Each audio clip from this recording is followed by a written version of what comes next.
And the world is talking about the United States of America's elections, and Donald Trump seems to have clinched that particular election in a historic manner. Joining us to talk about these developments in the United States is a development expert in the person of Mr. Igwebuike Ifeanyi Mbanefo. Good to have you. Good afternoon. So, good morning from here. How are you? I'm in Canada, really. Thank you. Okay, I just want to hear your thoughts. What's your first reactions to the development about Donald Trump emerging historically as United States president? Well. I think it's expected in a lot of ways. But my thought is that we have all been in denial. The signs are all there. And the world will change in different ways. He will change the world in a very different way, in a very different direction. After Obama, the person who could, the profile of the person who could win that election there, it's a bloody, full-blooded white male. That's nothing. Obama battled racism, but Obama was one of them because he was raised by whites. So he knew the nuances. He could understand them, and they could. He fits in, but they didn't fit in entirely. So then Clinton won the popular vote, but she battled with racism. So there are twin evils: racism and then sexism. Clinton battled sexism and lost. Look, the average American white does not. It's you know. So it's those combinations are those twin evils are what Kamala faced. It's not her fault, but it's progress yet because putting a black woman on that ballot is progress. Putting a woman on that ballot, Clinton first, is progress.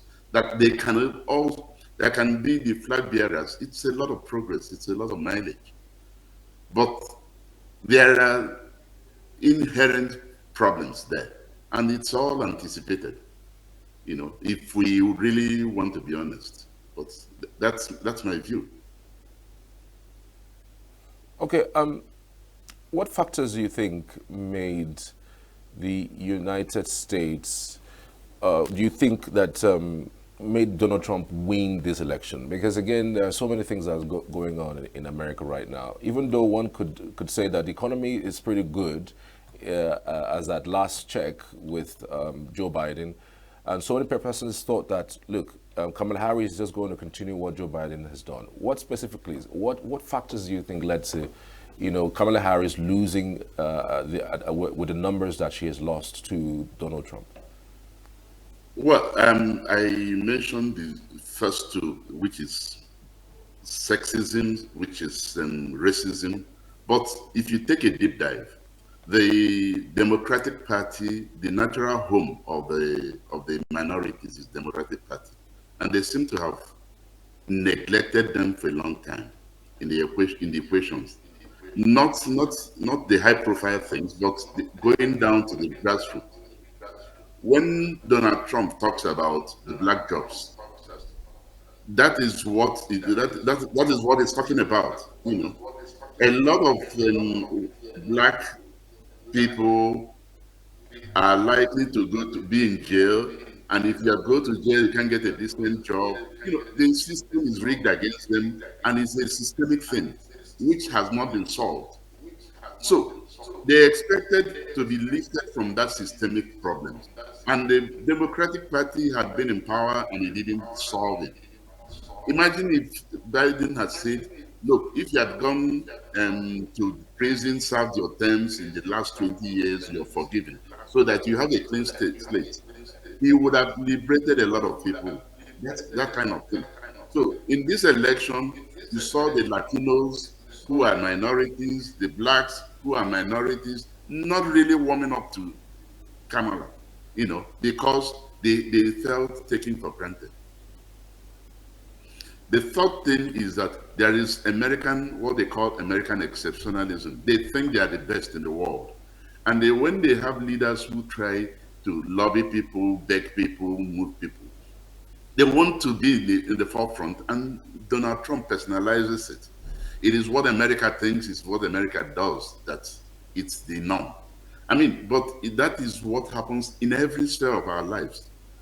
In America, 73% of the media are white owned. So what you consume is white media. Around the world, 62% of the media is white owned. So even the culture you're dealing with is white owned. So why wouldn't they lead you? All right.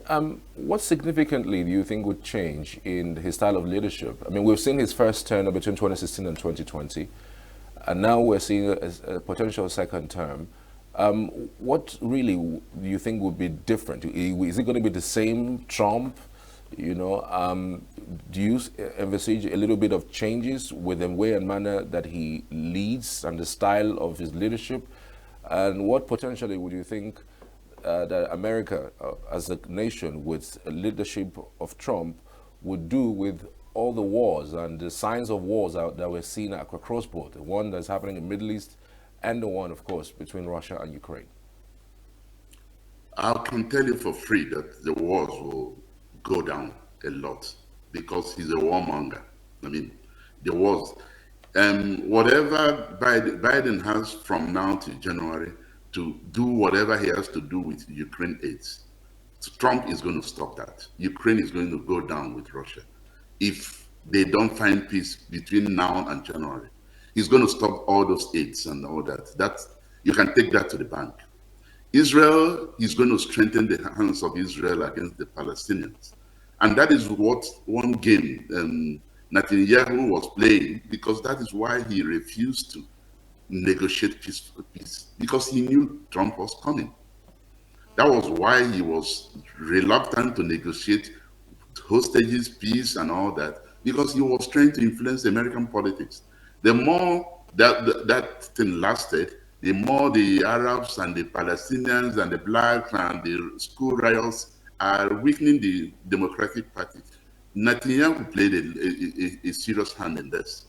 That's one. Secondly, or thirdly, there is going to be radicalization of the opposition. Trump is going to clamp down on the traditional, on the gains of groups like LGBT, climate change, gun violence, and all those anti things will become radicalized to fight for their rights. You can expect that because he's going to clamp down on those kind of things.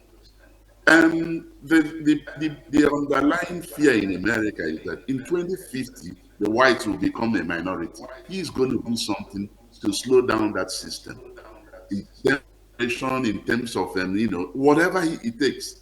Don't forget that Jim Crow was, the South African apartheid borrowed from Jim Crow.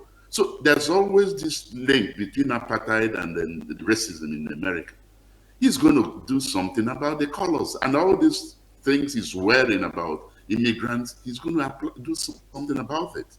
And America is a country of immigrants, but he will stop it because that's what they don't want. You dilute that whiteness.